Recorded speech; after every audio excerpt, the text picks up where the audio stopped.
That's a difficult request. I'm not requesting. I'm just saying that people should witness the writer Oh. during the last hour of his youth. Okay. Hello, viewers. In 1 hour, 14 minutes, and 52 seconds, I will have become a legal adult. So, before that happens, I'm going to talk a bit about my last hour or so as a minor. So, first of all, I had some raw salmon, and I feel not so good. Um, I don't think it's food poisoning. I think it's just the fact that you're not really supposed to eat completely raw salmon. Anyway, this video is not about that. This video is about the writing that I'm doing in the last minutes of my youth. One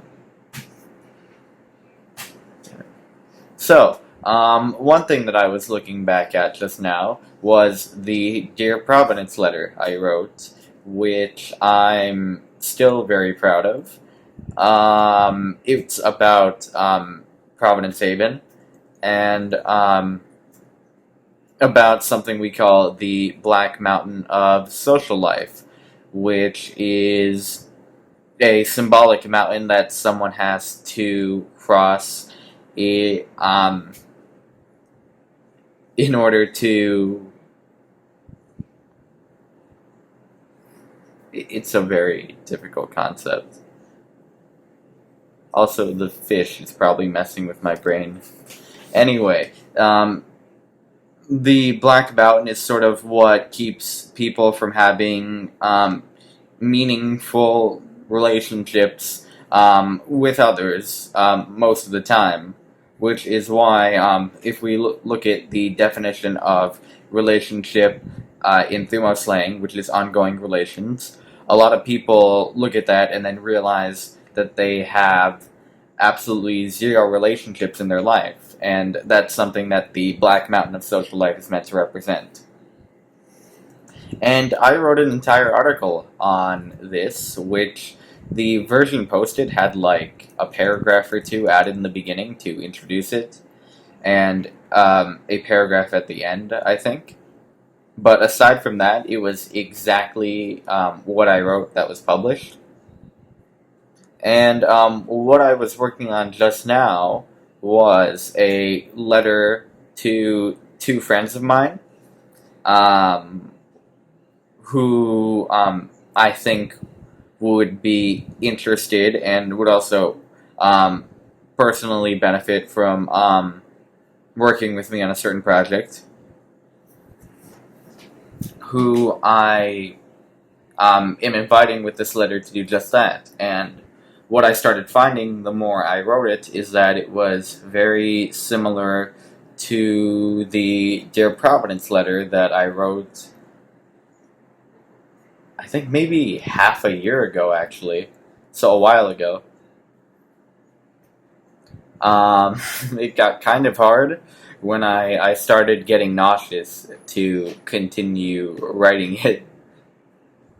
So I distracted myself with memes regarding a show called JoJo's Bizarre Adventure, and sipped on a Pepsi for about an hour.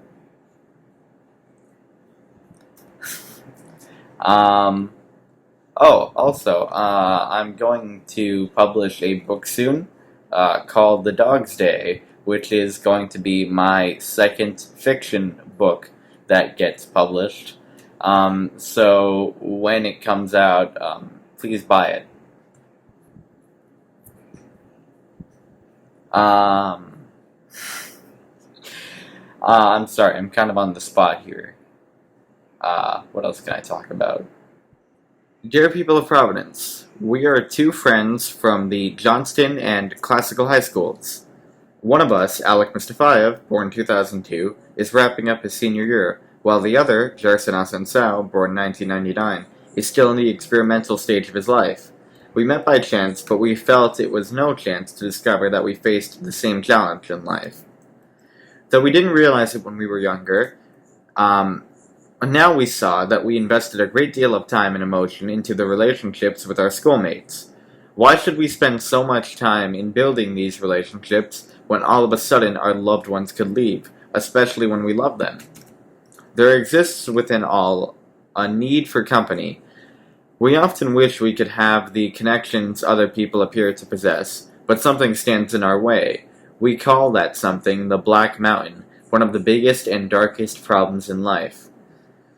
It's highlighted by the fact that our magazine, Colmont, is named after it.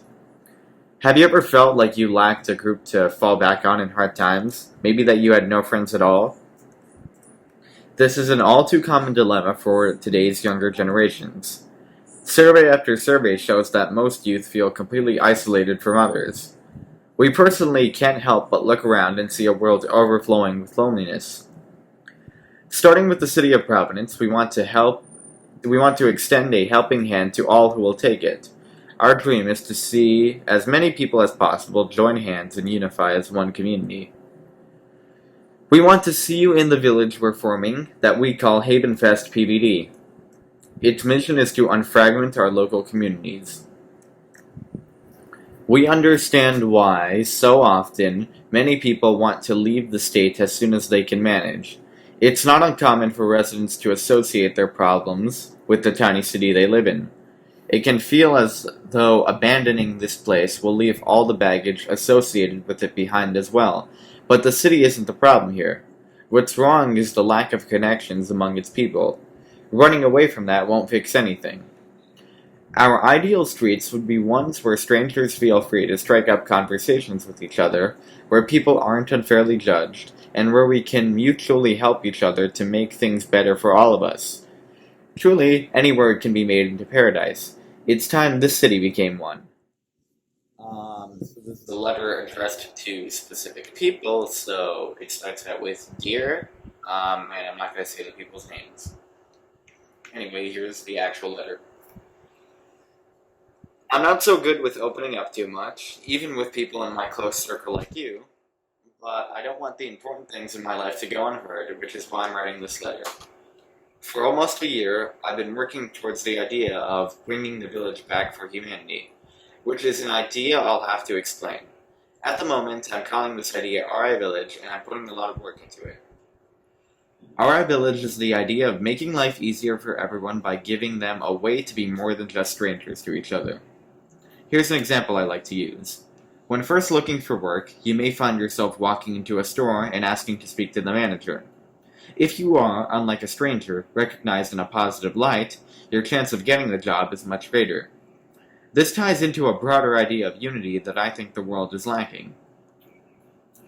Survey after survey shows that most youth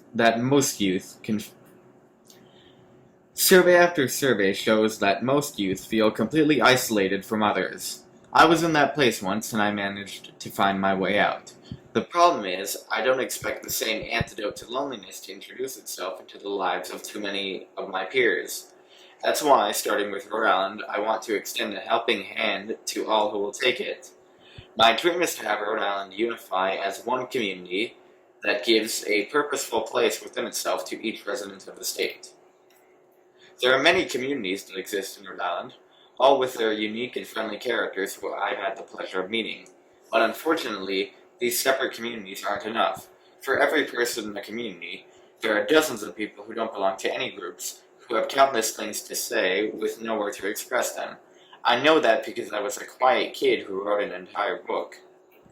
RI4CTV is where you can express your reputation to the public and where you can make yourself seen.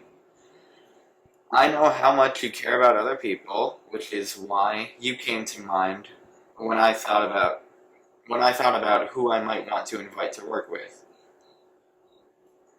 And I know you could use the pay, which is why you came to my mind in a flash when I thought about who I might want to work on with this. Ooh, that's redundant. Anyway, that's the end of it.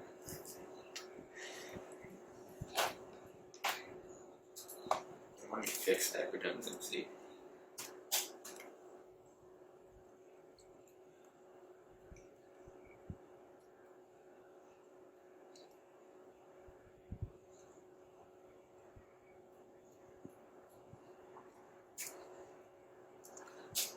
Okay, Dad. Okay, so um, I would like to for you to watch um, this video, Mm-hmm. uh, and it was on TV a few days ago. Oh. Brings us to the analysis of Shields and Brooks, that is syndicated columnist Mark Shields and New York Times columnist David Brooks. So hello to both of you. The word had been that Vice President Biden would make this announcement next week, but just this afternoon the word has come out that it's going to be the week after, the week of August the 10th. But we're still going to talk about it, Mark. What do you think should be taken into consideration by Joe Biden as he makes this decision? I can't think of anybody more qualified to make a decision than the Vice President than Joe Biden, who knows what the job is intimately and what helps a president. I'd say very simply, Judy, given the nature of this campaign, Donald Trump cannot run on better off or be better off than we were 4 years ago. It's going to be a down and dirty, demonizing, low-load campaign. So the first thing I would consider is someone who can throw a punch and who can take a punch. Someone who's been there and understands what it means to stand up for your side and to respond. And I think that's the first qualification beyond, obviously, the comfort level that the presidential candidate has with her. David, somebody who can take a punch, throw a punch, anything else? Well, that sounds like Kamala Harris to me. But I guess I see it a little differently. I think the vice presidential selection makes almost no difference in the election. Historically, there's been no upside. It hasn't really affected people's votes. Sometimes you get a downside if there's a scandal. But I would think about governing. If Joe Biden is elected, he'll be trying to administer the New Deal and the progressive era all at once. So I think you need somebody who has administrative experience. Somebody like maybe Keisha Bottoms from Mayor of Atlanta, though the ticket Biden Bottoms doesn't sound so great, but she seems to be an impressive person who certainly has a strong presence, as she demonstrated during those first days.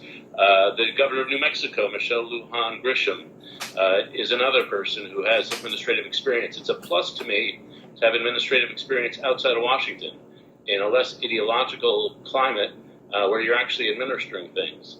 And so to me, that would be how I would look at it. Who's going to take on responsibilities in administration that's going to be just chock full of legislative craftsmanship and then a need for administrative competence? What we heard from Jim Clyburn, that for him, it's much more important that an African-American woman goes to the court, the high court, than the vice president, the job of the vice president. I hadn't thought of the interpretation Mark put on that, though I find it very persuasive that he was giving Biden permission to go outside if he felt like it. And he's certainly a smart political signal sender and operator, and that seems persuasive to me. I think in normal times, you take a Supreme Court justice over a vice president, for sure, because you get it for a lifetime and you have actual power.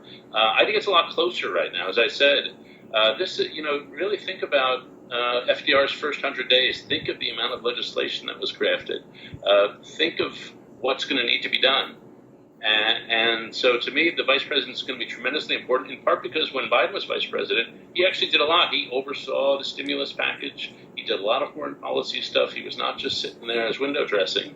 And I'm sure he's going to want a vice president to be that. The interesting case to me is Elizabeth Warren. If you want somebody who's really good at coming up with plans, she's really good at coming up with plans. The question would be, are there moderate voters who would take a look at her and have a bit of fright? But if I'm sticking to my governance matters more than politics, Elizabeth Warren would also be a good choice. Well, speaking of important agendas... So these two guys, Mark and David, Yeah. They appear on the News Hours. That's the name of the show, the News Hours. Mm-hmm. It's at the bottom. Every Friday. Oh. For many years. Oh. I don't remember which year they began, but it's so long ago. Mm-hmm. And I would like to introduce you to David Brooks. Which one is he? That one? The other one. Oh, okay. Okay. So this next video is from him. Phone number 2. And this is also recent. That's a few days ago. This is 1 year ago. Oh.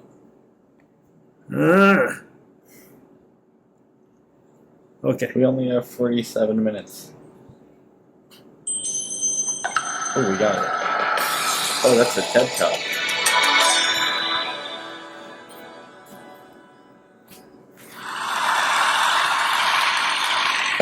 So we all have bad seasons in life, and I had one in 2013.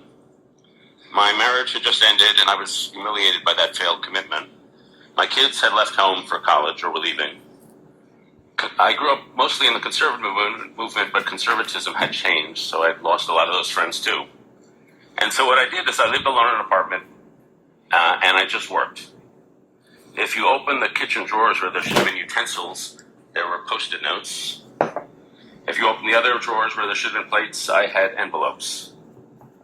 I had work friends, weekday friends, but I didn't have weekend friends. And so my weekends were these long, howling silences.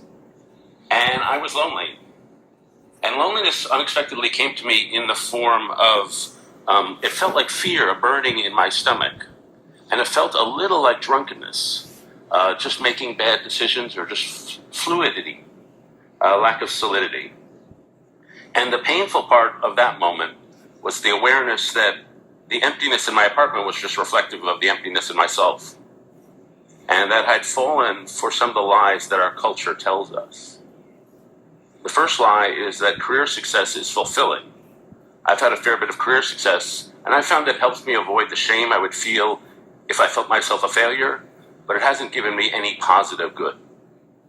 The second lie is I can make myself happy. That if I just win one more victory, lose 15 pounds, do a little more yoga, I'll get happy. And that's the lie of self-sufficiency. But as anybody on their deathbed will tell you, the things that make people happy is the deep relationships of life, the losing of self-sufficiency. The third lie is the lie of the meritocracy. The message of the meritocracy is you are what you accomplish. The myth of the meritocracy is you can earn dignity by attaching yourself to prestigious brands. The emotion of the meritocracy is conditional love. You can earn your way to love. The anthropology of the meritocracy is you're not a soul to be purified. You're a set of skills to be maximized. And the evil of the meritocracy is that people who've achieved a little more than others are actually worth a little more than others. And so the wages of sin are sin. And my sins were the sins of omission, not reaching out, failing to show up for my friends, evasion, avoiding conflict. And the weird thing was that as I was falling into the valley, it was a valley of disconnection. A lot of other people were doing that too. And that's sort of the secret to my career. A lot of the things that happen to me are always happening to a lot of other people. I'm a very average person with above average communication skills. And so I was detached. And at the same time, a lot of other people were detached and isolated and fragmented from each other. 35% of Americans over 45 are chronically lonely. Only 8% of Americans report having a meaningful conversation with their neighbors. Only 32% of Americans say they trust their neighbors, and only 18% of millennials. The fastest growing political party is unaffiliated. The fastest growing religious movement is unaffiliated. Depression rates are rising. Mental health problems are rising. The suicide rate has risen 30% since 1999. For teen suicides over the last several years, the suicide rate has risen by 70%. 45,000 Americans kill themselves every year. 72,000 die from opioid addictions. Life expectancy is falling, not rising. So what do I mean to tell you? I flew out here to say that we have an economic crisis, we have an environmental crisis, we have a political crisis. We also have a social and relational crisis. We're in the valley. We're fragmented from each other. We've got cascades of lies coming out of Washington. We're in the valley. And so I've spent the last 5 years, how do you get out of a valley?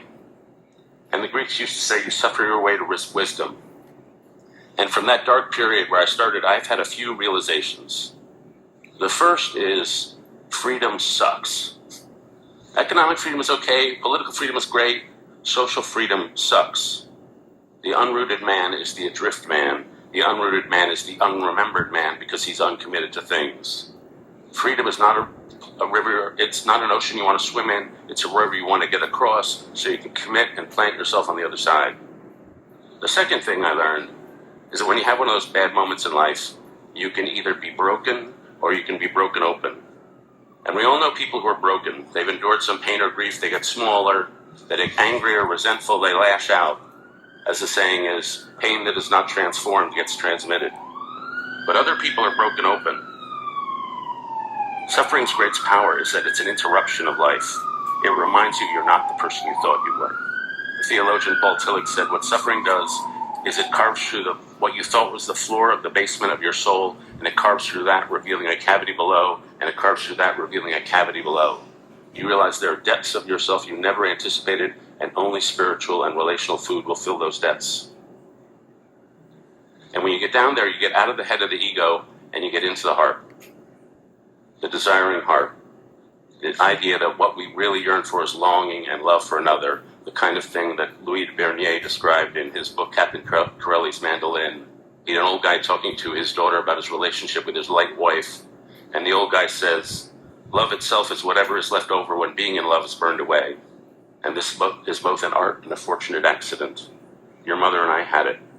We had roots that grew towards each other underground, and when all the pretty blossoms had fallen from our branches, we discovered that we were one tree and not two. That's what the heart yearns for. The second thing you discover is your soul. Now, I don't ask you to believe in God or not believe in God, but I do ask you to believe that there's a piece of you that has no shape, size, color, or weight, but that gives you infinite dignity and value. Rich and successful people don't have more of this than less successful people. Slavery is wrong because it's an obliteration of another soul. Rape is not just an attack on a bunch of physical molecules, it's an attempt to insult another person's soul. And what the soul does is it yearns for righteousness. The heart yearns for fusion with another, the soul yearns for righteousness. And that led to my third realization, which I borrowed from Einstein. The problem you have is not going to be solved at the level of consciousness on which you created it. You would have to expand to a different level of consciousness. So what do? Well, the first thing you do, you throw yourselves on your friends and you have deeper conversations than you ever had before. But the second thing you do, you have to go out alone into the wilderness. You go out into that place where there's nobody there to perform, and the ego has nothing to do, and it crumbles, and only then are you capable of being loved. I have a friend who said that when her daughter was born, she realized that she loved her more than evolution required. And I've always loved that, because it talks about the piece that's at the deep of ourselves, our inexplicable care for one another. And when you touch that spot, you're ready to be rescued. The hard thing about when you're in the valley is that you can't climb out. Somebody has to reach in and pull you out. It happened to me. I got luckily invited over to a house by a couple named Kathy and David, and they had a kid in the DC public schools named Santi. Santi had a friend who needed a place to stay because his mom had some health issues. And then that kid had a friend, and that kid had a friend, and that kid had a friend. When I went to their house 6 years ago, I walk in the door, there's like 25 around the kitchen table, a whole bunch sleeping on the downstairs in the basement. I reach out to introduce myself to a kid, and he says, we don't really shake hands here. We just hug here. And I'm not the huggiest guy on the face of the earth, but I've been going back to that home every Thursday night when I'm in town and just hugging all those kids, and when they demand intimacy. They demand that you behave in a way where you're showing all the way up. And they teach you a new way to live, which is the cure for all the ills of our culture, which is a way of direct, really putting relationship first, not as a word, just as a word, but as a reality. And the beautiful thing is, these communities are everywhere. I started something called the Aspen Institute called Weave, the social fabric. This is our logo here. And we go plop into a place and we find weavers anywhere, everywhere. We find people like Aisha Butler, who grew up who lived in Chicago and Englewood in a tough neighborhood, and she was about to move because it was so dangerous. And she looked across the street and she saw two little girls playing in an empty lot with broken bottles, and she turned to her husband and she said, we're not leaving. We're not going to be just another family that abandoned that. And she Googled volunteer in Englewood, and now she runs Rage, the big community organization there. Some of these people have had tough valleys. I met a woman named Sarah in Ohio who came home from an antiquing trip and found that her husband had killed himself and their two kids. She now runs a free pharmacy. She volunteers in the community. She helps women cope with violence. She teaches. She told me I grew from this experience because I was angry. I was going to fight back against what he tried to do to me by making a difference in the world. See, he didn't kill me. My response to him is, whatever you meant to do to me, screw you, you're not going to do it. These weavers are not living an individualistic life. They're living a relationist life. They have a different set of values. They have moral motivations. They have vocational certitude. They've planted themselves down. I met a guy in Youngstown, Ohio, who just held up a sign in the town square, defend Youngstown. They have radical mutuality, and they are geniuses at relationship. There's a woman named Mary Gordon who runs something called Roots of Empathy. And what they do is they take a bunch of kids in 8th grade class, they put a mom and an infant, and then the students have to guess what the infant is thinking to teach empathy. There's one kid in a class who was bigger than the rest because he'd been held back, been through the foster care system, seen his mom get killed, and he wanted to hold the baby. And the mom was nervous because he looked big and scary, but she let this kid, Darren, hold the baby. He held it and he was great with it. He gave the baby back and started asking questions about parenthood. And his final question was, if nobody's ever loved you, do you think you can be a good father? And so what Roots of Empathy does is they reach down and they grab people out of the valley, and that's what weavers are doing. Some of them switch jobs. Some of them stay in their same jobs. But one of the things, they have an intensity to them. I read this, E.O. Wilson wrote a great book called Naturalist about his childhood. And when he was 7, his parents were divorcing. And they sent him to Paradise Beach in North Florida, and he'd never seen the ocean before. And he'd never seen a jellyfish before. He wrote, the creature was astonishing. It existed beyond my imagination. He was sitting on the dock one day and he saw a stingray float beneath his feet. And at that moment, a naturalist was born in the awe and wonder. And he makes this observation that when you're a child, you see animals at twice the size as you do as an adult. And that has always impressed me because what we want as kids is that moral intensity, to be totally given ourselves over to something and to find that level of vocation. And when you were around these weavers, they see other people at twice the size as normal people. They see deeper into them. And what they see is joy. On the first mountain of our life, when we're shooting for our career, we shoot for happiness. And happiness is good. It's the expansion of self. You win a victory, you get a promotion, your team wins the Super Bowl, you're happy. Joy is not the expansion of self, it's the dissolving of self. It's the moment when the skin barrier disappears between a mother and her child. It's the moment when a naturalist feels just free in nature. It's the moment where you're so lost in your work or a cause you have totally self-forgotten. And joy is a better thing to aim for than happiness. I collect passages of joy, of people when they lose it. One of my favorites is from Zadie Smith. In 1999, she was in a London nightclub, looking for her friends, wondering where her handbag was. And suddenly, as she writes, a rail-thin man with enormous eyes reached across a sea of bodies for my hand. He kept asking me the same thing over and over, are you feeling it? My ridiculous heels were killing me. I was terrified I might die. Yet I felt simultaneously overwhelmed with delight that Can I Kick It should have been playing on this precise moment in the history of the world, on the sound system, and it was now morphing into teen spirit. I took the man's hand, the top of my head blew away, we danced, we gave ourselves up to joy. And so what I'm trying to describe is 2 different live mindsets. A first mountain mindset, which is about individual happiness and career success, and it's a good mindset, I have nothing against it. But we're in a national valley because we don't have the other mindset to balance it. We no longer feel good about ourselves as a people. We've lost our defining faith in our future. We don't see each other deeply. We don't treat each other as well. And we need a lot of changes. We need economic change and environmental change. But we also need a cultural and relational revolution. We need to name the language of a recovered society. And to me, the weavers have found that language.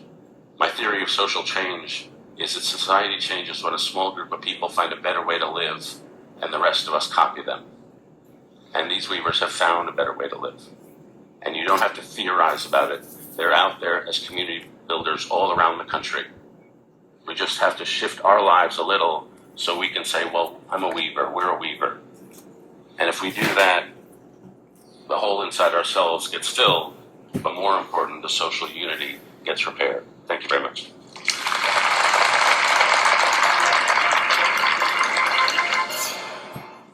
So, good video. What do you think of David Brooks? Cool guy. Have you known of him before? Not really. If I have seen him, it's been in passing, and he didn't stick out. A lot of what he said about relationships stood out to me because of how much I've noticed that in place of what he wants relationships to be, I've seen the pursuit of material happiness.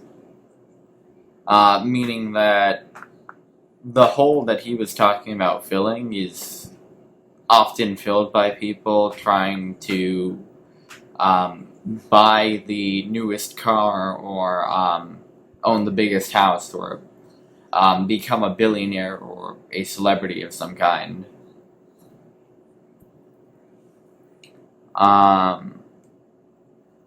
Yeah, that's really why. Well, first of all, I thought that that was a horrible thing to devote your life to. But I couldn't think of what a good substitute would be, so I guess he just spelled it out for me.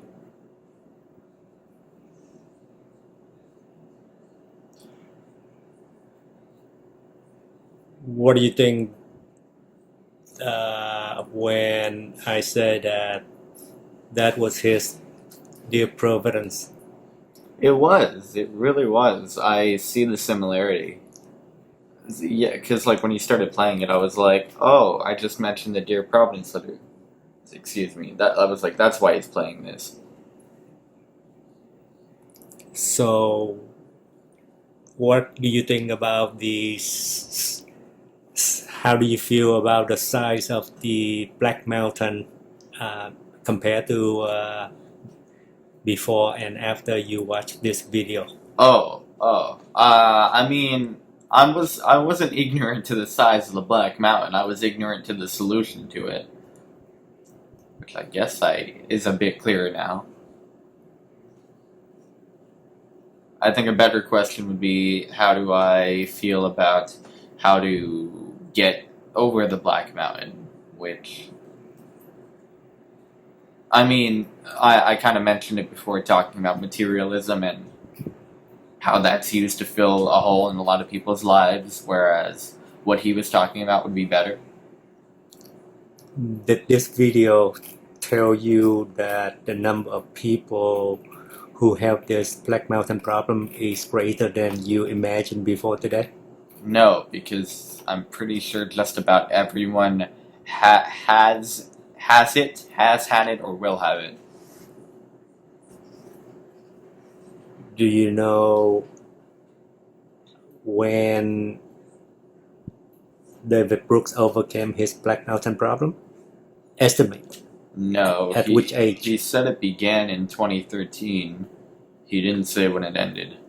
So it's not in his 20s or 30s. Obviously, he looks much older than that.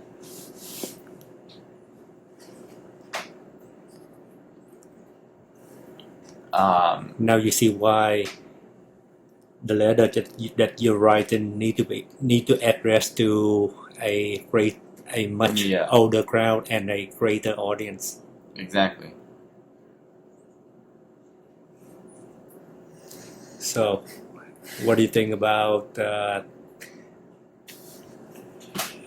this hour so far? Interesting. A lot of thoughts that I didn't have before are coming to me. Like? Most people, as a societal norm, seek to fill a hole in their lives by getting the most material possessions that they can in their life. I viewed that as a negative pursuit for your life, but I couldn't think of what should be in its place. What David Brooks just talked about is what, for the moment, maybe I'll think about it more and change my mind, but for the moment, what I think is the answer to that question. Which is? Meaningful relationships.